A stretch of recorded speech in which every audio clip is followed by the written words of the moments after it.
خدا کا شکر ہے کہ ہم اور آپ فلسطین میں نہیں ہیں. اگر ہم اور آپ فلسطین میں ہوتے تو مسجد اقصی کو سونے کی پلیٹ میں رکھ کر یہودیوں کو پیش کر چکے ہوتے. ہم ضمیر فروش ہیں. ہم صرف انفرادی کیریئر کے کتے اور غلام ہیں. ہم نے اپنا اجتماعی اور قومی مقصد بالکل عرصے سے بنا رکھا ہے. آخری بات کہتا ہوں، اگر اس کے بعد آپ کی آج کی رات کی نیند حرام نہ ہو تو مجھے نہیں معلوم آپ کے اندر ایمان کا ذرہ باقی ہے کہ نہیں. صحیح حدیثوں سے معلوم ہوتا ہے کہ آخری زمانے میں پھر انصاف قائم ہوگا.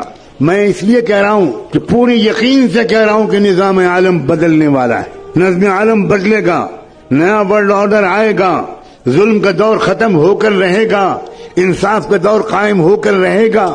مگر یہ سن کر آپ سوچیں گے واہ واہ واہ واہ واہ واہ واہ، یہ آخری بات تو حضرت نے کہی، بس یہ یاد رکھنے کی ہے، باقی تو اور لوگ یاد رکھیں.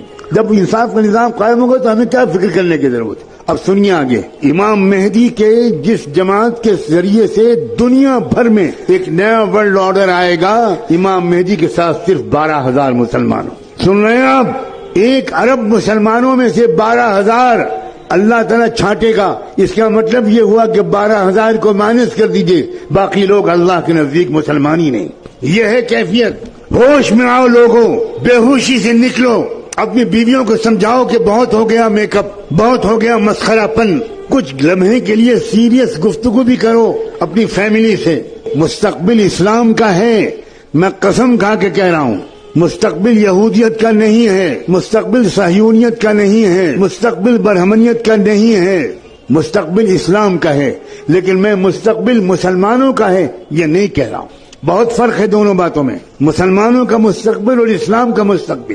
بالکل ممکن ہے اور تاریخ میں پہلے ہو چکا ہے کہ اللہ ہم پرانے نسلی مسلمانوں کو ریجیکٹ کر کے نئی قوموں کو اسلام دے دے اور ان کے ذریعے سے اسلام کو غلبہ حاصل ہو جائے.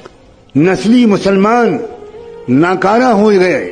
اللہ نے قرآن میں صاف کہا ہے وَإِن تَتَوَلَّوْا يَسْتَبْدِلْ قَوْمًا غَيْرَكُمْ ثُمَّ لَا يَكُونُوا أَمْثَالَكُمْ. اگر تم ناقدری کرو گے اسلام کی تو اللہ تمہیں بدل دے گا، تمہیں ریجیکٹ کر دے گا اور ایک نئی قوم لے آئے گا اور وہ تمہاری طرح نکمی نہیں ہوگی. اور ہم دیکھ رہے ہیں ایک طرف مسلمانوں کے مرتد ہونے کا سلسلہ چل رہا ہے. آپ کی لڑکیاں مرتد ہو رہی ہیں. آپ نے جن لڑکیوں کو کالجوں میں بھیجا، ان کو موبائل دیا، ان کی تربیت نہیں کی، ان کے ساتھ نہیں بیٹھے، ان کو اسلام نہیں سمجھایا، ان کو قرآن نہیں سمجھایا، وہ لڑکیاں کیا کر رہی ہیں مجھے بتانے کی کوئی ضرورت نہیں.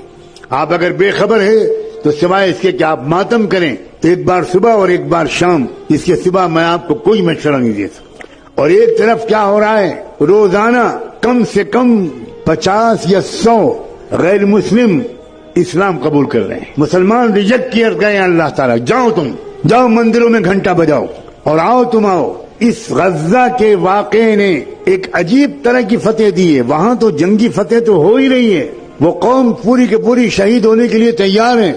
سلام بھیجتا ہوں میں ان نوجوانوں پر، کیسا ہے ان کا ایمان و یقین. اللہ کے رسول نے فرمایا تھا الایمان حین تقع الفتن بالشام. یاد رکھنا ایک زمانہ ایسا آئے گا کہ ساری دنیا کے اندر مسلمان بے راہ ہو جائیں گے، صرف فلسطین کے علاقے میں ایمان باقی رہے گا. یہ حضور کی صحیح حدیث ہے. آج ہم اپنی آنکھوں سے دیکھ رہے ہیں کیا ایمان ہے وہاں. دنیا میں لوگ روزانہ بڑے بڑے فاضل امریکن، یورپین لوگ، سائنسداں، فلمی اداکار، میوزیشنز، اسپورٹس مین، لڑکیاں اور عورتیں، وہ صرف اس لیے اسلام لا رہی ہیں. وہ کہہ رہے ہیں کہ یا اللہ کس چیز سے یہ لوگ بنائے گئے ہیں.